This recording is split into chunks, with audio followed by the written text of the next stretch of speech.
Hello everyone, it's my pleasure to welcome you to this ADSW web series titled Climate Integration in Global Finance, Reshaping Capital Flows for a Sustainable Future. My name is Gill Lofts and I'm Head of Sustainability for the financial service sector at EY globally, and I am honoured today to serve as your moderator for the discussion. As we gather here today, we're at a pivotal moment in the journey towards sustainable finance. By 2025, global assets focused on sustainability are expected to surpass 53 trillion, which makes up just over a third of the projected 140 trillion in total assets under management. This is a remarkable growth and underscores the increasing importance of integrating sustainability into our investment decision. However, as highlighted in the recent EY Institutional Investor Survey, sustainable investing is complex and there are potentially conflicting commercial and macroeconomic factors at play.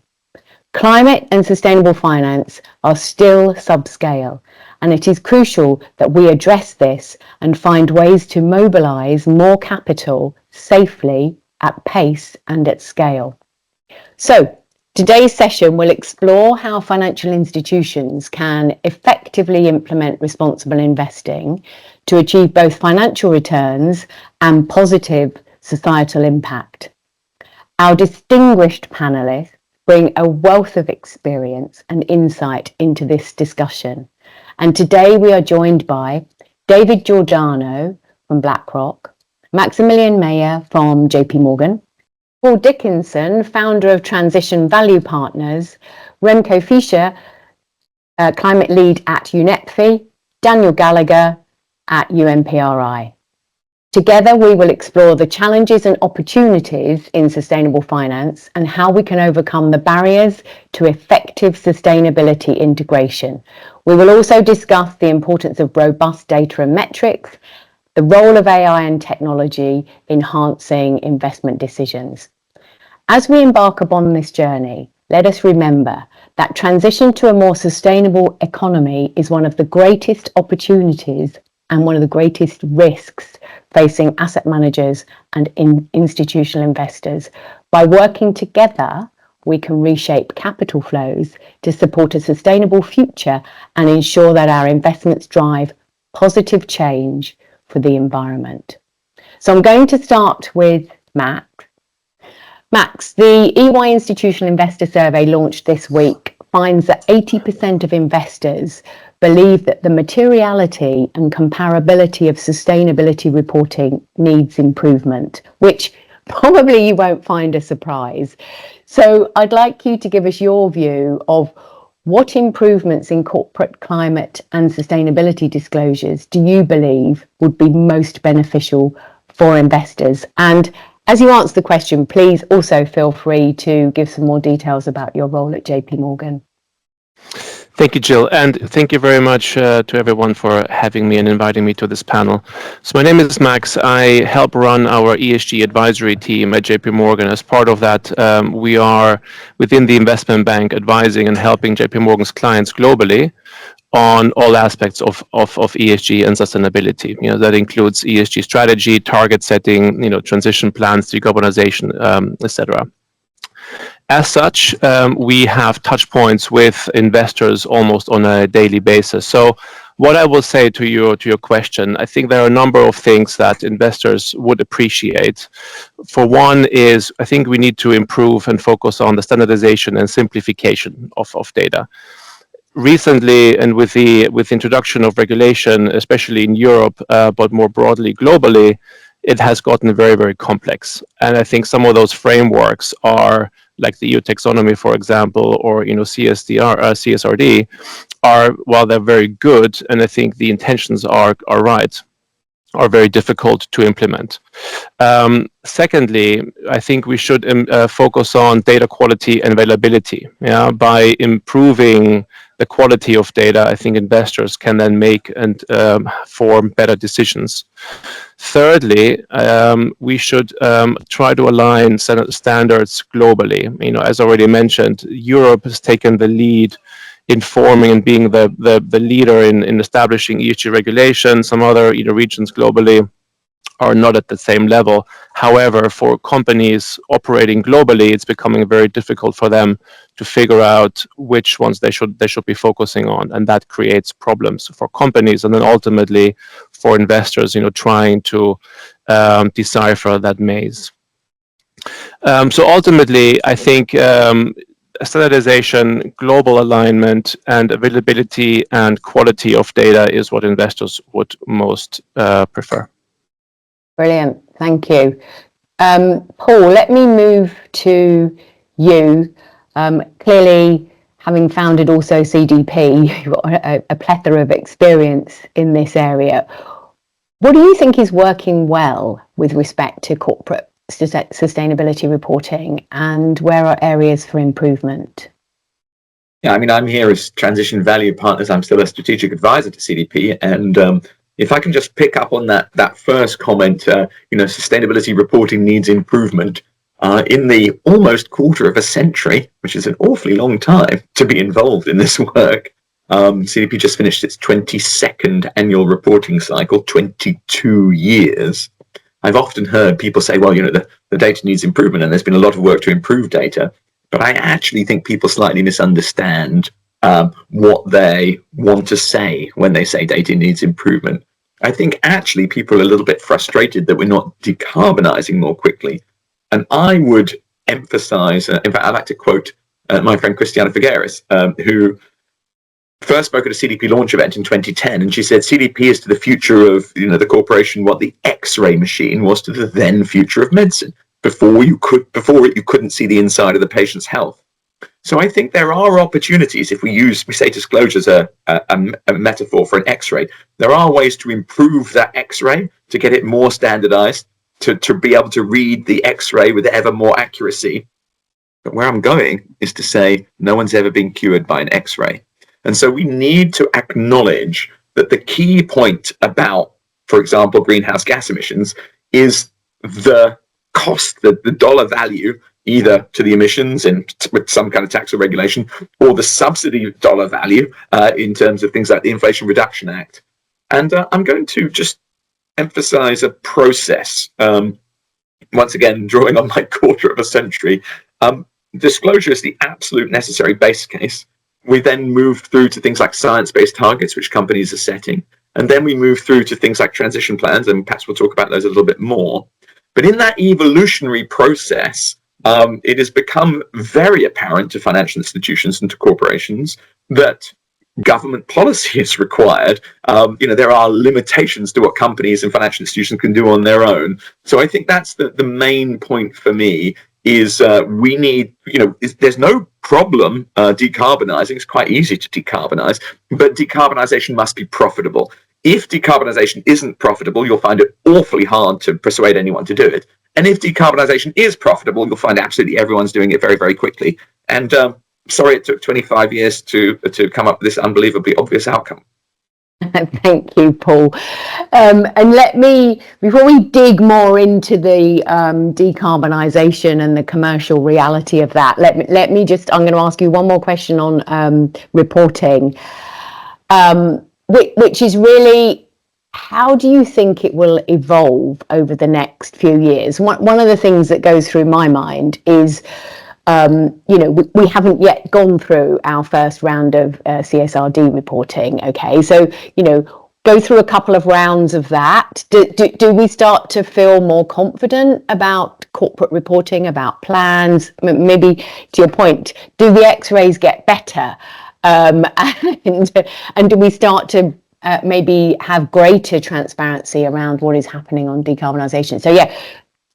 What does the future look like for the next few years, do you think, Paul? Yeah, it's a very personal opinion, or I can say I'm speaking on behalf of Transition Value Partners. I can say with total confidence, my view is that X-ray machine will increasingly be pointed at policy. So let's just think about what that means for a minute. I think questions that corporations should be asking themselves are, what policies are stopping you getting to net zero? And what policies do you need to get to net zero?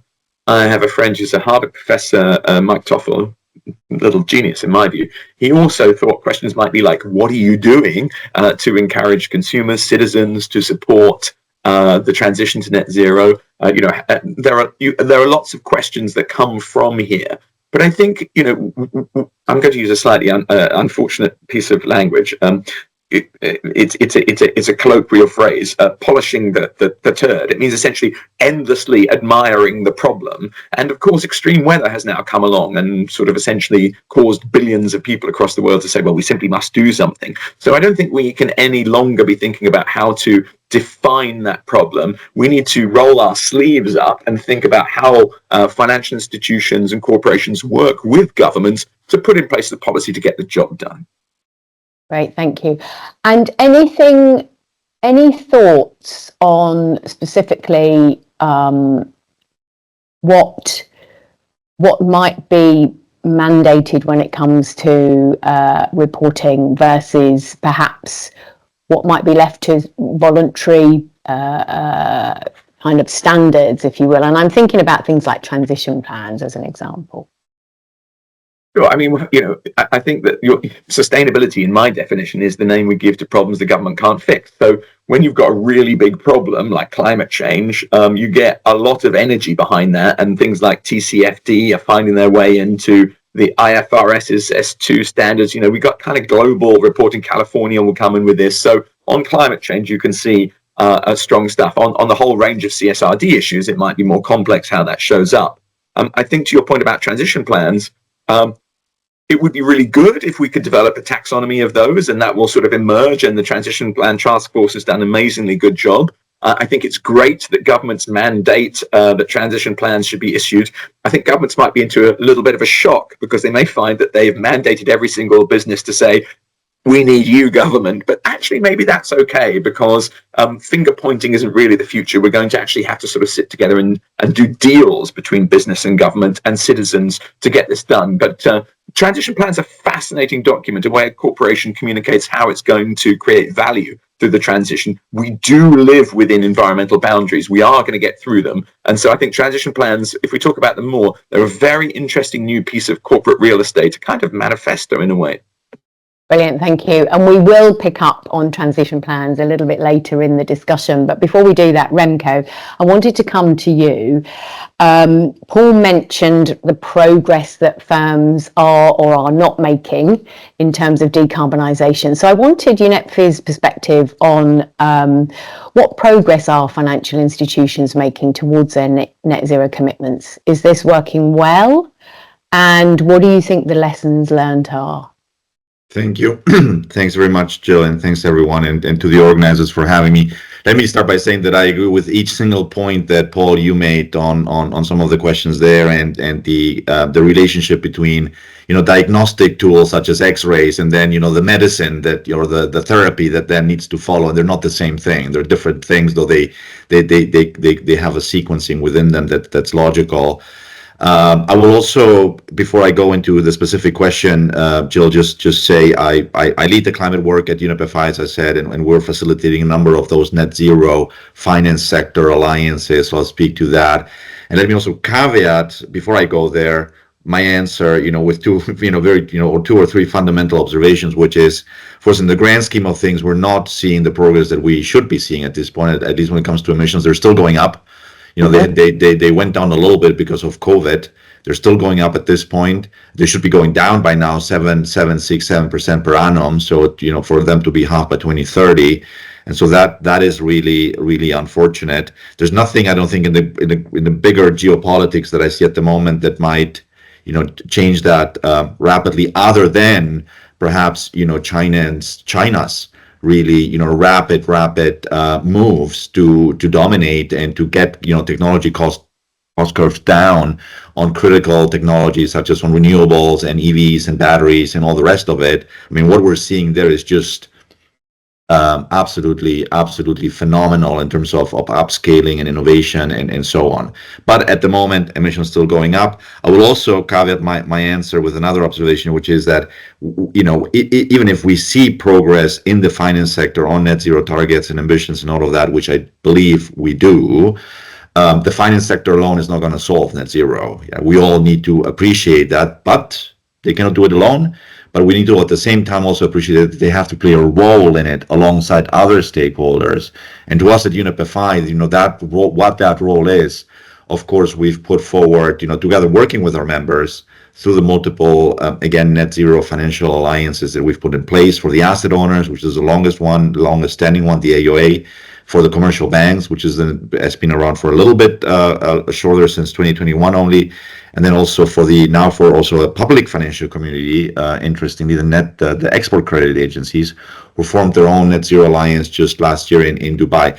But let me just say, to answer now your question, I think for those that have made commitments through UNEP facilitated platforms, I would say we're seeing very robust, if not very exciting progress. Just taking the AOA, the longest standing alliance, as an example, which we co-convened, or which we co-facilitated with the PRI, and of course we have Daniel here on the call. These people got together in 2019. They said, the CEOs said, we're committing to transitioning our portfolios. That's the part that we can play in the transition. That's the signaling that we can now send to other parts of the economy and society, so that we all start moving in the right direction. They made the commitment to develop a target setting framework, saying, what do science-based 1.5 targets look like for an equities portfolio, for a bonds portfolio. They set those targets a couple of years ago. The first round of targets need to be reached by 2025, and then the subsequent one will have to be reached by 2030, and so forth, until we've reached, hopefully, net zero line portfolios by 2050. And we're now at the point in time we're actually seeing decarbonization. We're seeing portfolio decarbonization. We just have the data this year from the AOA showing that since the alliance formed, financed emissions for the 100 members in the AOA have been going down 6% per annum. So we're seeing on the books of these asset owners emissions going down at the rate that we would want to see at the real economy, which is 6 to 7%. So they're aligning with Paris. They're aligning not only with Paris, they're aligning with 1.5, which is of course great. I'm not saying that portfolio emissions are the same thing as real economy emissions. I'm just saying this group of investors is doing their part, and if everyone was doing their part, we would certainly be on a much different path, towards 1.5 than we currently are. And not only this, I think what now is happening here and has happened is that the asset owners, of course, as those kind of sitting on top of the capital supply chain, and the work that we got going in 2019 has, of course, inspired many other parts of the industry to follow suit.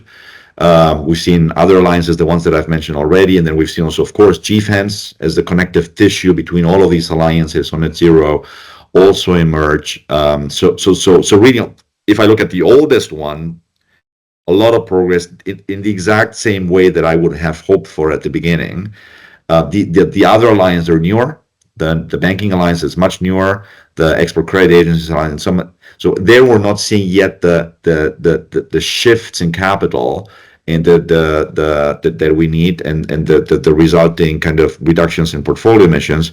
But we're seeing the targets are being set, and the targets are being set again in a way that is quantitative, using very meaningful and the right metrics for the KPIs for those targets, using the right scenarios. We're looking at IPCC, IEA scenarios, 1.5, mostly no low overshoot, which is the highest kind of level of ambition, and we're seeing things come together there rather nicely.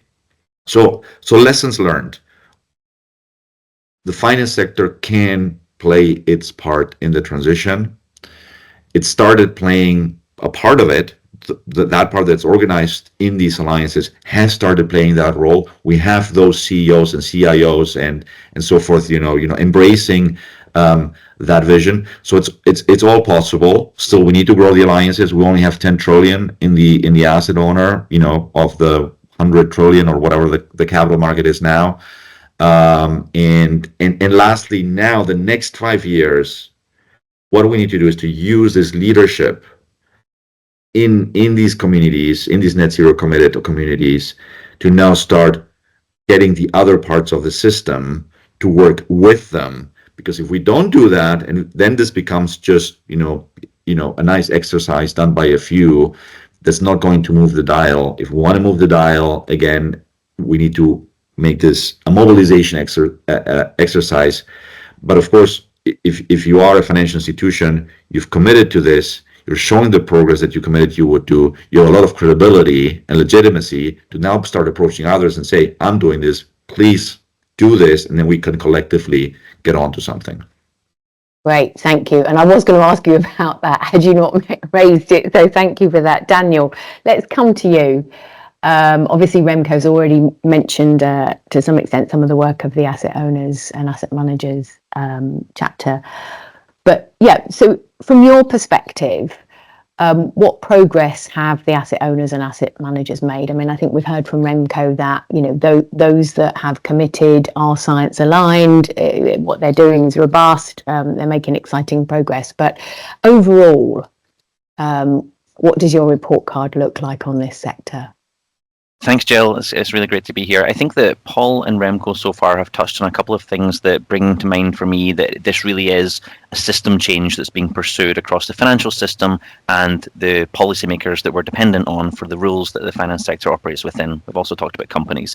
Now, it really is a system-wide change that is underway in the transition, and I'm going to pick up and speak a little bit to complement the asset owner perspective about what asset managers are doing on climate risk and on the net zero transition. So one of the things that we at PRI have supported in the past few years is an initiative called the Net Zero Asset Managers Initiative.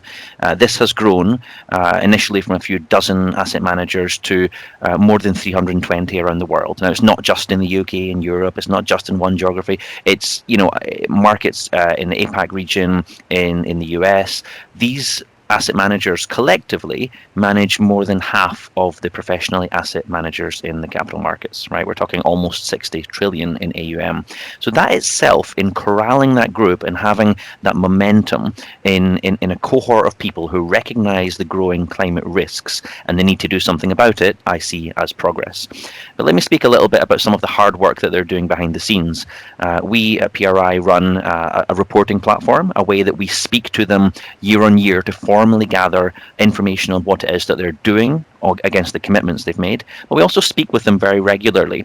And what we've learned through there is that they're doing a lot of hard work that's not so glamorous, it's not always exciting, and it doesn't make headlines, but it is crucial for building the internal architecture to be able to understand, assess, and manage climate risks, to be able to build out the data, research, policies, and procedures internally, to do meaningful engagement with investee companies, and to be able to really understand the climate risks that they face now and that they could face in the future. Paul, you've mentioned transition plans as somewhat of a manifesto. These are indeed fascinating documents. We're seeing it just this year. This is provisional data, but we're seeing that across all of the asset managers who tell us what they're doing on climate risk and net zero, 3/4 of those self-certify as doing transition planning and having translated those high-level signaling commitments towards having a transition plan in place now. So what that means is that they're actually progressing as they committed to do. There are barriers, of course, we can get into that, but what these really are strategic documents about how these organizations are planning to create value in this changing world, in this big structural economic shift that's happening around the world. So like I said, not glamorous all the time. It doesn't make headlines, but this hard work that these asset managers are doing with their teams, with their portfolio managers, on understanding the risks and understanding where value is today and in the future, that's progress, and that's something that we're really heartened to see. There are barriers, again, going back to the wider system change, going back to the connectedness.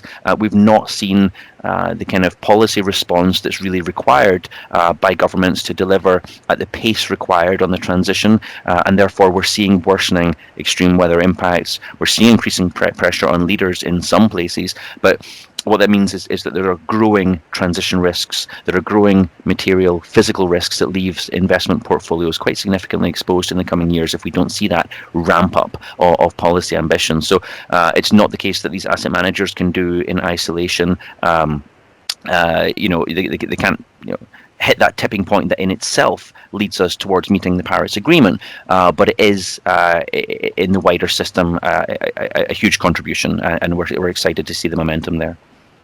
Great, thank you. And before we go on to David for some more specific examples, I wanted to come back to you on the risk and sort of climate risk embedment within the investment process and portfolios. And just really get your views, Daniel, if I can, on do you think the risks are being adequately assessed at the moment in terms of both the investment risk and the sort of overall portfolio risk to climate change? Increasingly, Gill, I think there's some great thinking happening across the industry on systemic risk, right? So groups of actuaries have come together with earth scientists through some really compelling reports in the past year, led by the University of Essex and the Faculty of Actuaries in the UK, essentially saying that these tail risks that we once thought were pretty small, minute tail risks, actually they're really important to consider by policymakers, by those responsible for looking at the financial system as a whole. The Asset Owner Alliance that Remco and I work on together through UNEP FI and PRI has done a lot of detailed thinking on the systemic risks facing financial markets if we see more delay in the transition. So just to be clear, it's not a foregone conclusion that we're headed towards the catastrophe, and it is a catastrophe, of 3 degrees of warming that we cannot adapt to, that there's significant loss and damage in, that there's really big volatility and uncertainty in financial markets and value destruction. That's not guaranteed, right? So yes, there's systemic risk, and yes, it's rising, but there's still an opportunity. There's a pivotal moment now at the halfway point of this decade for policymakers, together with others, to support each other in getting the financial policy, the real economy policy, and the multilateral reforms in place to really manage those risks. But in the meantime, I'm glad you asked about the risks and whether they're adequately being managed. I think we're seeing increasingly sophisticated ways to understand and take a view on physical risk. But I wanted to highlight that on transition risks, there's some really exciting developments in the space of transition forecasting. Now, this is an area that PRI has been supporting for several years through a program, a research consortium we commissioned in 2018 called the Inevitable Policy Response. This is a consortium of experts, investors and ex-investors who are looking at how transition risk is actually evolving in practice. And they generate a forecast every year. There's a new one coming out in February that we're excited about. But it's a bottom-up forecast, not about what the future should look like, not about what it could look like speculatively, but really about what it's likely to look like. So it's a high conviction view on the transition. What it says is that policymakers will deliver on the Paris Agreement, that we will accelerate the policy response to manage down this systemic risk and to manage down transition risk. Why? Paul has touched on, we have increasingly severe extreme weather events. I've mentioned we have pressure on leaders around the world. It's uneven, right? So the politics are going different ways in different election cycles, but there's a transition risk essentially whereby with these worsening extreme weather, with pressure on leaders, we expect to see a forceful policy response this decade. So we expect to see acceleration in carbon pricing and all sorts of incentives and real economy policy responses to bring down that risk. Now, if investors are taking a view on what they expect that to look like, they're best prepared to do transition planning that's strategic, that actually generates value in that future that they expect. If they're doing transition planning for some sort of, checkbox exercise because somebody told them to and because it has a certain number on it with a certain temperature, that's not the kind of strategic thinking that will prepare them for the future that's coming now. So this is familiar thinking for investors. Investors invest in the future that they believe is likely to emerge, not necessarily the view that they would love to emerge. And so this kind of forecasting bottom up, using expert thinking about how are things actually evolving, we'll be launching that in February through the Inevitable Policy Response new forecast, and that will be something that if we integrate that kind of thinking across investment decisions, we see that as some of the best ways to really integrate transition risk into the planning to prepare for generating value in that transition. That's super. Thank you for that, Daniel. And I think, you give some great examples there of both activity around physical risk and transition risk. And one of the things that always springs to my mind is, yes, in the private sector, firms, need to serve all stakeholders, but at the same time, as part of that process, collaborating, sharing, working together, because ultimately we all are working together against climate change. So where models can be shared around physical risk, as you say, where other models have been developed that incorporate policy, as well as industrial shifts, etc. To some extent, yes, firms will want to keep some of that to themselves. That's part of the business that they do on a daily basis. But I think this collaborating, working together, making some of this open source so everybody can take advantage, so we can all understand the risks at a greater level of detail, absolutely crucial. So thank you for that. David, let me come to you. And let's talk, more specifically, if you will. Investment in infrastructure is obviously critical for economies to transition. And in your role as head of BlackRock's climate infrastructure business, maybe you can give us an overview of what are the subsectors that are attracting the most financing at the moment, and the types of investment that today perhaps are easiest to make. So I'd like to have a little bit of a picture of where things stand today with respect to climate infrastructure, and then maybe get your views moving on to what innovative financing structures are emerging when it comes to climate infrastructure. Sure. Thank you, Jill. This is it's an excellent conversation, and I feel sort of fortunate to be able to come in at the end because I don't need to repeat a lot of the good comments that have been made. And I think and I think that broad overview around sort of what are the drivers and also how do we track ourselves as an economy, as a community, as a society.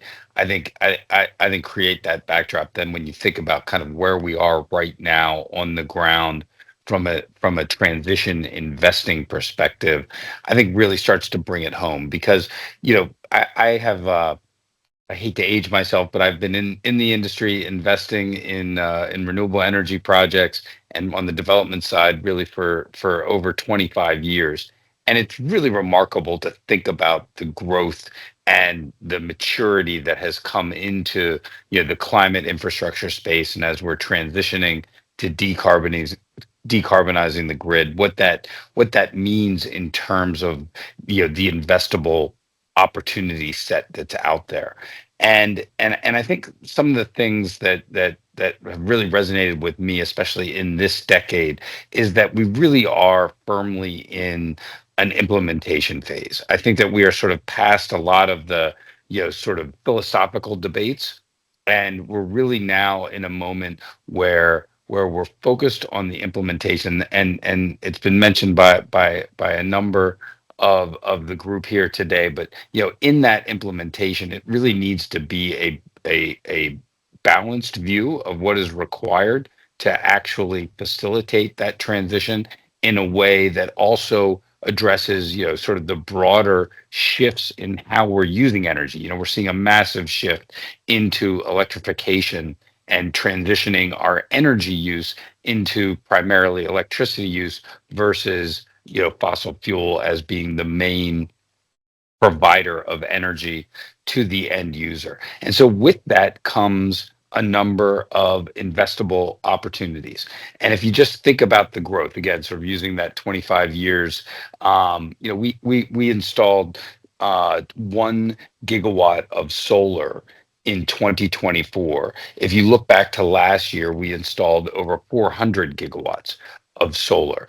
And so, that gives you, I think, I find that number, somewhat striking, and I think it really speaks to just how far we have come, and we don't spend enough time, I don't think, acknowledging sort of all of the work and policy work as well as companies and investment that has really facilitated that change. I think as we think broadly about the transition, it really is an all of the above view of what is needed. And it's needed, again, because we're looking for opportunities to decarbonize, but it's also, we have over 50-year-old infrastructure in the developed world. In the developing world, we have communities that don't have access to electricity, which is becoming somewhat, the lifeblood of economic growth and development and advancement. And so within that, we need this massive investment across all aspects of infrastructure. And if you look at the physical risks and the climate risks, that investment needs to be forward looking. It's got to be resilient for the next 50 years. It can't be, today's infrastructure. It needs to be our grandchildren's infrastructure. And so that's the mindset, I think, that really drives that long-term infrastructure investing. As we look out over the landscape, again, I've used this term before, but I think it's important for folks to appreciate that it really is all of the above. And all of the above will shift and change, but it's all headed towards, sort of the same endpoint.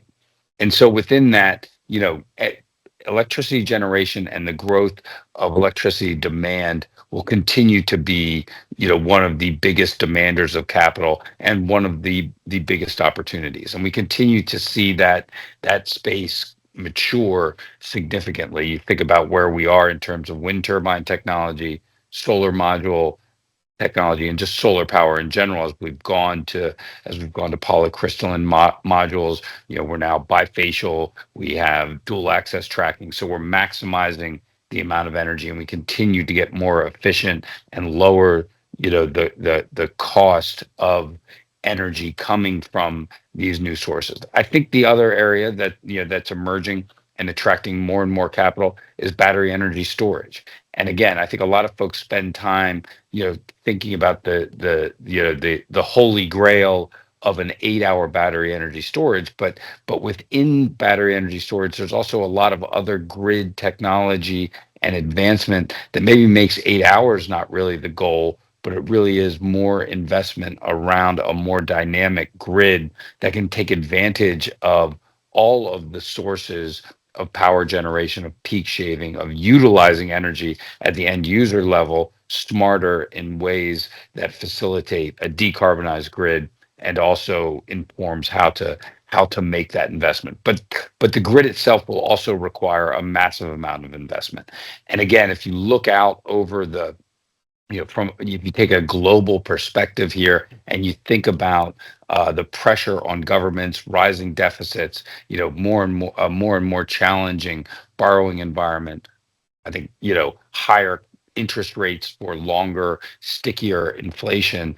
I think it's going to be really important that we think more creatively about how we invest in that grid than we have in the past, and looking for ways to attract private capital into grid investments, everything from grid stability investments like synchronous compensators, like battery energy storage, but also new transmission lines, thinking about HVDC transmission lines, thinking about who the right long-term owner of collection and distribution systems are. I think we'll all be part of that ecosystem of investment, if you will, as we go into these next 10 years. I also think it's going to be really important that we don't lose focus on things like wind and solar, right? Because this is going to be a place, and candidly, I would even throw gas-fired generation into the mix as we think about the transition, right? We have a significantly aging fleet of power plants, across the developed world. And so as we think about those replacements and we think about, not just clean power, but also reliable power and low cost power, we're going to really have to think about it in terms of an all of the above and what are the stages through that transition. One other point that I might just use to tie in some of the earlier discussion as well is, one of the places where we see as a really good leading indicator around the physical climate risk and what's directionally, where markets are going and financial markets are going is the insurance market, right? And I think if you think about the insurance industry as a whole, it's always, ahead of the curve in terms of the data and being prepared for losses. And I think as we continue to see pressure on the cost of insurance, and probably more importantly, the availability of insurance, that's going to force us to really factor in those physical climate risks and those externalities around carbon, into the broader economic system, if you will. Great, thank you, David. Max, let me turn to you. David mentioned transition and the energy mix. I wanted to ask you from an investor perspective, and we have slightly touched on this, but just to come back into it again, how big a role do you think that transition plans, as in corporate transition plans, and to the extent, country level transition plans, how big a role do they play in investment decisions today, do you think? So look, a lot has been said by my fellow panelists, and I think a lot of interesting things have been said. Now, from where I sit, so we are on the advisory side, so we speak to all our clients that we advise on the various strategic aspects. So traditional plans do come up now. My understanding is that from the investor world, so dealing and liaising with the buy side institutional investors, but also private investors like private equity funds and the likes. I think they're a useful tool for information gathering, but I wouldn't go as far to say that they're playing a massive role in investment decision making at this stage. It came up a couple times as well on the panel just now, that there's a lot of unanswered questions, right? Transition plans are, we're looking forward into the, sometimes distant future, beyond the next couple of years. And going back to, what is needed from policy, from governments, I think Paul made that point very clear, that sometimes the question will be asked back to the regulators, to the policymakers. Companies are, well, they're forced, but they're also trying to think, okay, what do we need in order to get that transition done? A lot of the technologies, especially in the hard to abate sectors, aren't mature enough yet to place a bet on them, right? I think they can be part of a plan. However, there's a multitude of things needed and required for those technologies to be scaled, to be profitable. I think that's another important point that was made a couple times today. And this, I think, goes back to also from where we see at JP Morgan, we are, a huge supporter of the transition, right? I think there's a huge opportunity for the financial sector, for private capital, for literally for everyone involved. However, banks are not necessarily, risk takers per se, right? Projects need to be bankable. They need to, the risks need to be addressed. The risks need to be covered. There needs to be, a high degree of transparency, offtake agreements. Who is going to, the path to profitability for those projects. These are all important questions that right now, I think there is a bit of a gap and a trough. There are questions, and this is what sometimes is in the way of making this transition happening. I see a lot of companies and advisors trying to plug that gap, to plug that hole, providing that that bridge that is required to get those technologies over the line. Again, I think the IRA in the US was a very useful and a very powerful tool, right? Very easy, especially compared to what we have in Europe, right? I think the application process in Europe is very opaque, is very complex. You need to apply to your government. There's no central agency or no central organization that manages all the support that is available to companies. Whereas in the US, I think that done that really, really well, anchoring it into especially within the Republican states, where all the industries are based. So I think that was a very, very powerful tool on getting this done, and I think we'll see multiple iterations of that. So long story short, I think transition plans will become a very powerful tool. We also see some of the third-party accreditators, like the ESG rating agencies, but also the credit rating agencies, providing assessments and their independent views on the transition plan. How is that aligned with a degree warming measure, and to also then trying to provide transparency in this very nascent market. Great, thank you. Now we are getting sort of short on time, so there's a few more questions that I really want to get to before we close. David, I wanted to come back to you just to talk about the financing of infrastructure. Max has already sort of suggested that some of the technology isn't mature enough. And that some public financing, some blended financing opportunities, as we've seen with things like IRA, have been helpful. But maybe you could just say a few words on what do you think is needed to scale climate infrastructure investment? Yeah, I think first and foremost, it's consistency of policy and the reliability of policy over a long horizon. I think where you've seen the biggest hiccups, going back over the last 15, 20 years, is where you've seen policies change, kind of mid-investment cycle, if you will. We certainly saw it 15 years ago in some countries in Europe, Spain and Italy in particular, where changes were made around policies for renewable power that really, that really shifted investors' orientation around the risk of investing into that infrastructure, into those markets. We're seeing that happen, in other parts of the world, not the least of which in the United States, as we think about even potentially some adjustments to the Inflation Reduction Act with the change in administration. And so I think having the confidence in that consistency of policy is a really important factor.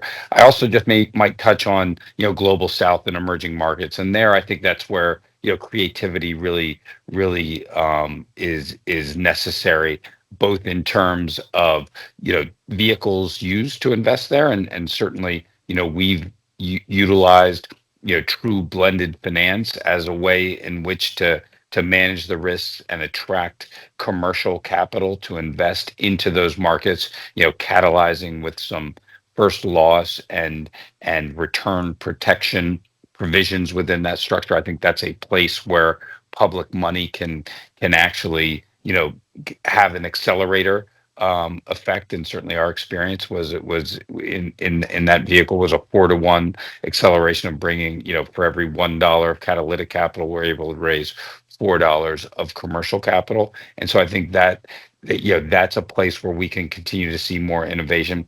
And then I think just thinking about the efficiency of the incentives around ultimately how the projects are financed, I think can make an absolutely enormous difference, both in terms of the scale of deployment of capital, but the cost of that capital. And that's really feeds into obviously what the ultimate cost is to consumers. Brilliant, thank you. Before we wrap up, I have a final question to Paul. I guess we need to talk about artificial intelligence because we haven't yet. So my question to you, Paul, is, how do you see AI playing a role in sustainable finance, and let's say disclosures and reporting in the future, and in which ways?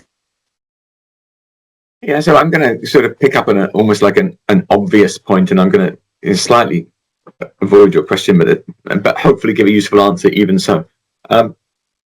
Certainly the machines are very clever, and they're getting much more clever, and it's sort of mind-blowing, actually. And of course, there are actually attendant emissions problems, and you see moves by Google and I think Microsoft or Amazon on in sort of like restarting atomic energy, nuclear energy to sort of feed. But yeah, I mean, I've had the privilege to sort of kind of study digitalization since about 1992 or something, and it always surprises more. So rather than be specific about how the data will be used by machine intelligence, what I want to draw attention to is a sort of garbage in, garbage out problem, which is at the root of computing and data management. We do need to get the data that we're reporting in really good condition. And so I think a lot of that is about platforms. I will confess I'm an advisor to Workiva and Persephone. They like me to tell a joke. I'm going to tell you the joke. It's short and it's not really funny, but here's the joke.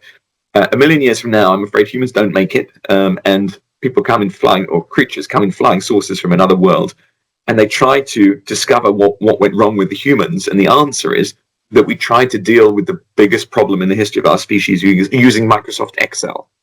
And I think that behind the joke is a serious point, which is that we need to build information infrastructure inside our enterprises that will support the flourishing of machine intelligence. I don't think it's artificial.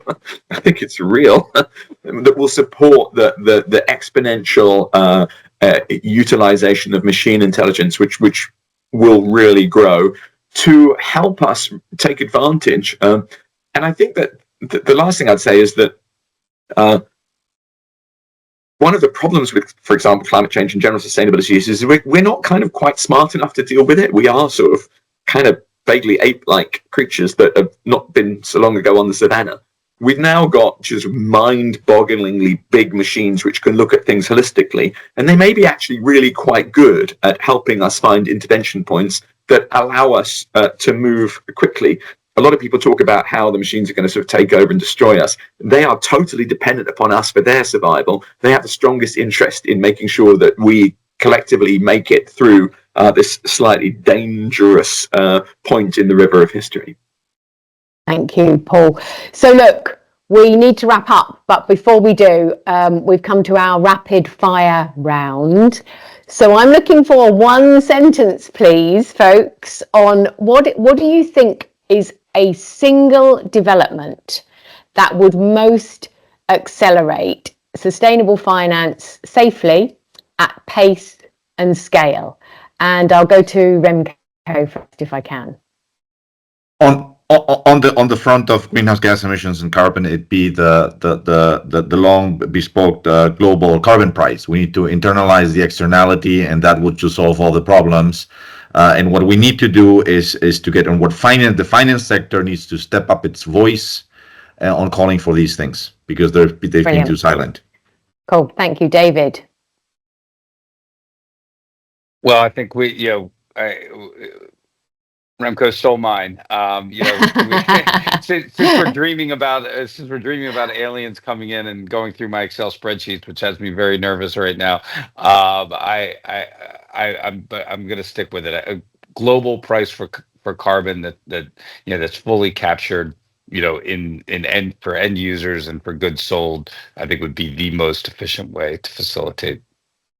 Super, thank you. Daniel, can I go to you, please? Assuming that those gentlemen's proposals are implemented, I would go for throughout 2025, we see every country that's a party to the UNFCCC submit a very ambitious nationally determined contribution that's an investable one that attracts money and gets the transition moving at pace. That would also be great. Thank you, Paul. Yeah, the entrepreneurial policymaker is what we want to see. I'm sure she or he are going to introduce a price on carbon. Brilliant, thank you. And Max? Yeah, probably linked to that. So I would argue for, a policy to bridge the gap and to take on the risk to make transition investing bankable and profitable. Super, thank you. Look, so we come to the end, and thank you so much, everybody. I think we could have spent 3 times as long on this.